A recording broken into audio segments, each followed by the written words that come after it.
Assalamualaikum warahmatullahi wabarakatuh. Saya Eva Sofia dengan NIM T2017-8043 dari kelas Biologi 1.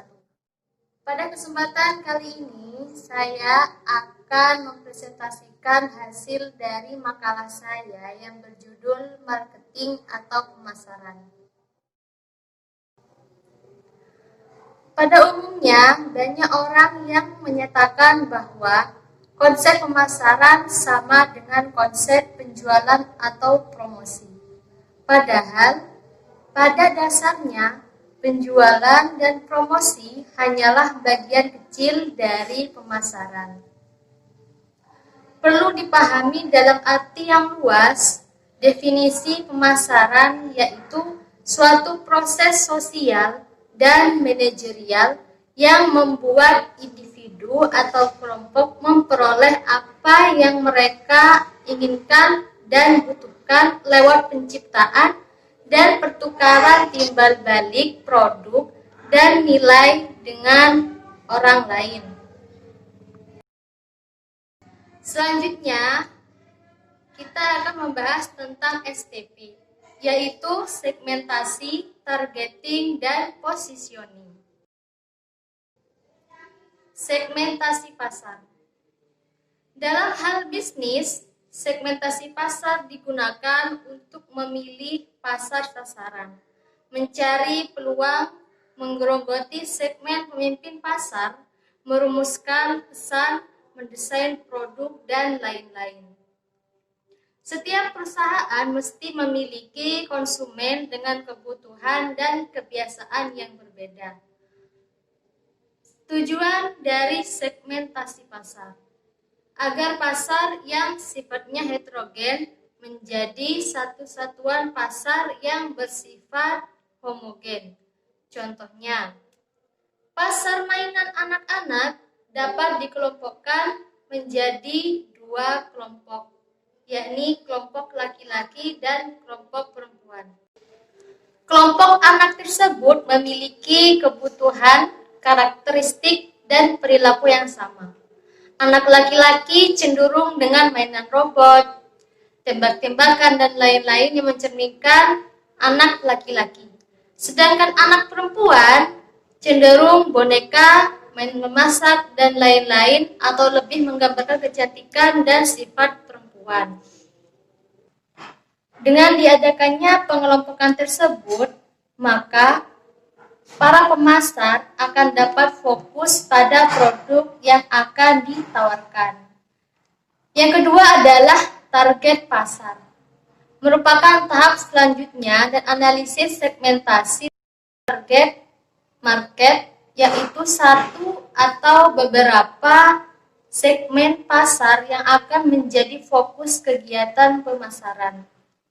Kadang-kadang, targeting juga disebut dengan selecting karena marketer harus menyeleksi. Menyeleksi di sini berarti marketer harus memiliki keterampilannya pada beberapa bagian saja atau beberapa segmen dan meninggalkan bagian lainnya. Yang terakhir adalah positioning. Positioning bukan merupakan sesuatu yang Anda lakukan terhadap produk, tetapi sesuatu yang Anda lakukan terhadap pemikiran konsumen. Positioning bukanlah strategi produk, akan tetapi strategi komunikasi.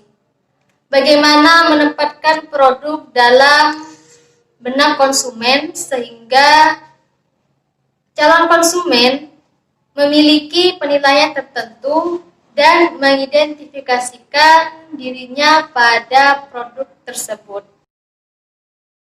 Lalu kita akan membahas strategi pemasaran.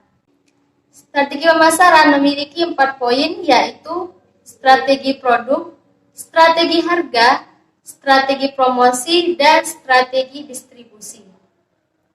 Yang pertama adalah strategi produk. Dari keseluruhan bauran pemasaran, strategi produk adalah strategi yang paling krusial. Ketiga elemen bawaan pemasaran lainnya yang berkaitan dengan produk yang dihasilkan perusahaan. Dengan demikian, strategi lainnya belum relevan apabila produknya belum eksis. Yang kedua adalah strategi harga. Pada dasarnya ada beberapa tujuan penetapan harga, yaitu tujuan yang berorientasi pada laba.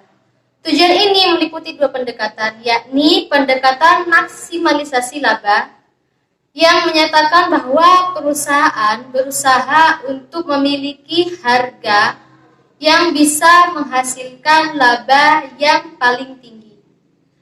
Yang kedua adalah pendekatan target laba. Pendekatan ini tingkat laba yang sesuai atau diharapkan sebagai sasaran laba. Selanjutnya adalah strategi promosi. Strategi promosi adalah mengkomunikasikan informasi antara penjual dan pembeli potensial atau orang lain dalam saluran untuk memengaruhi sikap dan perilaku. Bagian promosi dalam bauran pemasaran melibatkan pemberitahuan kepada pelanggan target bahwa produk yang tepat tersedia di tempat dan pada harga yang tepat. Yang keempat atau yang terakhir adalah strategi distribusi. Menunjukkan saluran yang ditempuh sebuah produk dari perusahaan sampai ke tangan konsumen. Saluran ini sering kali terdiri atas para perantara pemasaran atau perusahaan-perusahaan yang ikut berperan serta dalam menyerahkan produk ke pelanggan. Demikian presentasi dari makalah saya. Semoga bermanfaat. Wassalamualaikum warahmatullahi wabarakatuh.